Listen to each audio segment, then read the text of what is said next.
Nah, pertama, kalsium yang beredar di pasaran adalah kalsium bubuk. Namun, ada lagi kalsium yang kedua. Namanya adalah kalsium nitrat. Cuman perbedaannya antara kalsium nitrat dengan kalsium biasa, kandungan kalsium nitrat ini terbagi karena ada campur tangan nitrat. Dan kelebihannya kalsium nitrat di sini, dia paling cocok dipakai untuk kalsium pada saat musim kemarau. Sedangkan untuk kalsium yang pertama, kalsium bubukan tadi, lebih tepat untuk musim hujan. Nah, ulun jelaskan kenapa alasannya kalsium nitrat ini lebih tepat pada saat musim kemarau. Pada saat musim kemarau, tanaman rentan kuning tidak? Rawan tidak kuning? Kuning itu terjadi karena kurang minum dan juga kurang nitrogen. Kalau pian pernah lihat rumput di sebuah lapangan bola misalnya atau lapangan apa begitu, ketika musim kemarau dia gersang. Tapi ketika ada hujan, plek langsung tiba-tiba subur. Karena pada dasarnya hujan membawa satu unsur namanya nitrogen sehingga menyuburkan apa yang dijatuhinya. Tapi pada saat musim kemarau, kebutuhan nitrogen tanaman tinggi karena ketersediaannya kurang. Maka dari itu, kalsium nitrat di sini juga selain memberikan kandungan kalsium, juga dia memberikan langsung nitrat. Dan nitrogen itu ada tingkatan, ada 3 tingkatan, Pak lah. Yang pertama adalah tingkatan paling rendah namanya urea. Urea itu masih bentuknya namanya karbamida namanya. Nah, itu urea. Nah, dan karbamida di sini kalau pian langsung plak, langsung pian taruh ke tanaman, dalam kondisi kering kemudian terjadi penguapan, maka uap tersebut yang kena daun maka akan menggosongkan daun. Nitrogen kedua namanya amonium. Amonium itu bisa dihasilkan dari amoniumnya langsung, amonia yang sudah diubah jadi amonium, atau nitrogen yang diubah jadi amonium. Bagaimana cara mengubahnya? Yaitu dengan menambahkan satu zat namanya enzim urease. Di mana enzim urease adalah di tanah yang lembab dan juga subur. Makanya yang kita praktek di sini membuat urea dengan menambahkan tanah di bawah akar pohon bambu yang dibantu oleh mikrobanya juga yang ditambahkan dengan dadak, tujuannya mengubah urea itu jadi bentuk amonium. Itu saja. Sehingga apa? Sehingga amonianya lepas waktu pada saat fermentasi, bukan lepas di lahan. Jadi dengan makanya pian ketika berbuka itu baunya wah yang ada. Makanya sebetulnya ketika sudah jadi jangan saya cium-cium karena pasti amonianya keluar. Pian aja kada tahan mencium kayak anak tanaman. Jadi tujuan kita memfermentasi urea yang kita praktek di situ adalah membuat ureanya berubah menjadi amonium dalam wadah, bukan di tanah, bukan di lahan. Nah, sehingga resikonya itu ada di kita. Sebetulnya ketika kita nabur urea pada tanaman padi itu juga sama. Enzim urease yang ada di tanah di tanaman padi akan mengubahnya. Nah, cuman kan itu di lahan terbuka. Nah, jadi supaya lebih aman, ureanya tuh kita ubah di fermentasi dulu. Nah, itu bentuk kedua namanya amonium. Tapi ada lagi bentuk ketiga, namanya nitrat. Nah, bentuk nitrat ini adalah bentuk yang paling cepat diserap tanaman. Yang ketika pian berikan pagi, sore sudah kelihatan hasilnya reaksinya. Nah, jadi ketika pian memberikan kalsium nitrat, maka tanaman selain langsung dapat menyerap kalsium, juga tanaman langsung mendapatkan nitrogen dalam bentuk nitrat.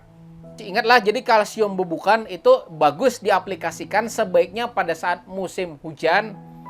Karena keberadaan kalsium bubukan ketika pian semprotkan ke daun tanaman, dia akan melapisi daun, ya kada? Daunnya kan terlapisi oleh kalsium, sehingga itu pertahanan pertama pian sebelum terserang penyakit. Karena daun yang terlapisi tersebut membentuk lapisan sehingga ketika ada mikroba entah jamur atau bakteri yang mau hinggap di daun atau di bagian tanaman kita, itu hinggapnya di lapisan itu dulu. Nah, itu sementara kalau pada saat musim kemarau buat apa dilapisi? Tanaman ini butuh yang instan, butuh yang cepat, maka ulun lebih menyarankan namanya kalsium nitrat. Nah, yang seperti ini kalsium nitrat namanya. Nah, dan kalsium nitrat ini itu ada banyak dijual di pasar. Ada namanya Kalnit seperti ini ada. Kemudian ada namanya CNG juga ada. Harganya 20 sampai 25 ribuan tergantung di mana toko pian beli. Dan dosis aplikasi ini ulun menyarankan sebaiknya ini untuk semprot saja. Jadi cara pian mengetahui pupuk itu untuk semprot atau kada, coba pian lihat di sini. Bila ada gambar daun, berarti dia untuk semprot. Jika memang tidak ada gambar daun, cuman gambar akar, berarti dia untuk kocor atau untuk tabur. Nah, di sini ada gambar daun. Silakan pian apa namanya. Nah, cek dulu bakuliling. Jadi ciri pupuk itu untuk semprot atau bukan itu dilihat di label bawahnya. Jadi kalau misalnya di bawah sini ada gambar daun, maka dia bisa untuk disemprotkan. Lalu mungkin ada produsen lain yang tidak punya gambar daun, ya tidak? Nah, caranya yang kedua adalah ciri pupuk tersebut larut 100% di dalam air. Ya, meskipun memang tidak ada gambar daun ya, tapi ada logo air. Ini logo air nih. Coba lihat lagi itu situ. Nah, logo air menandakan bahwa pupuk tersebut itu 100% larut di dalam air. Nah, contoh di Ultradap. Di Ultradap ini saya tidak menemukan gambar daun, tapi ada gambar tetesan air. Ada kan gambar seperti ini? Nah, ini menandakan bahwa pupuk ini larut 100% di dalam air. Dan variasi kalsium nitrat selain dari kalsium nitrat yang itu, ada juga varian kalsium nitrat yang ada boronnya. Karate plus boroni juga ada. Dan karate plus boroni, dia selain dari ada kalsium, ada kandungan nitrat, juga ada boronnya. Bedanya kalsium nitrat tidak untuk semprot. Cuma di dalam karate plus boroni di bawahnya ada gambar air. Berarti dia 100% larut di dalam air. Patokannya itu kalau ada suatu pupuk yang ada gambar air, jadi kan walaupun misalnya perusahaannya tidak ada mencantumkan gambar daun, tapi ada gambar tetesan air, berarti dia larut sempurna di dalam air. Silahkan disemprotkan, kan bisa masuk. Ada banyak banget pertanyaan juga, karate plus boroni boleh tidak disemprotkan? Jawabannya kalau menurut kemasannya, menurut perusahaannya, memang tidak ada anjuran untuk penyemprotan. Tetapi ada tulisan atau ada gambar air, tetesan air. Nah, gambar tetesan air tersebut menandakan bahwa pupuk tersebut larut di dalam air. Artinya, pupuk tersebut boleh untuk diaplikasikan secara penyemprotan. Yang selanjutnya, bagaimana cara benar kita memakai kalsiumnya? Kesalahan fatal orang selama ini kalau mau pakai kalsium adalah dengan mencampurkannya langsung dalam satu wadah kemudian diaduk. Maka saya jawab cara tersebut 80% salah. Jadi kebanyakan orang mencampurkan kalsium itu langsung dalam satu wadah kemudian diaduk. Nah, itu kurang tepat. Kenapa? Karena kalsium ini nanti pasti akan membuat masalah pada unsur lainnya. Kita akan praktik langsung. Nah, jadi cara benarnya adalah kalsium ini itu wajib dilarutkan di wadah berbeda. Nah, sebagai contoh. Jadi, kita harus punya 2 buah wadah atau satu wadah yang dilarutkan secara terpisah. Sebagai contoh 2 buah wadah seperti ini. Jadi, silakan ambil air, ambil air, isi. Kemudian ambil air, kemudian isi. Nah, silakan kalsiumnya masukkan ke dalam sini.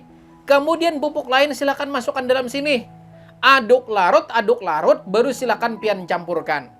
Kalau pian langsung ambil satu wadah seperti ini, kemudian pian masukkan kalsium, kemudian masukkan pupuk lain, dijamin nanti akan ada endapan, ujar kita kerak. Jadi pertanyaannya tadi kan kenapa kok kalsium katanya dicampur magnesium sulfat kok muncul endapan?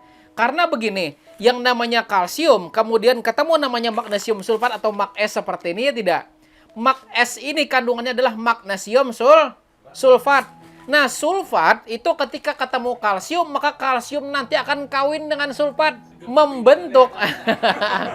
Dia akan kawin dengan sulfat, membentuk satu endapan namanya kalsium sulfat. Dan itu bentuknya adalah endapan. Kalsiumnya mengendap, sulfatnya mengendap. Jadi yang disemprotkan apa? Nah, itu.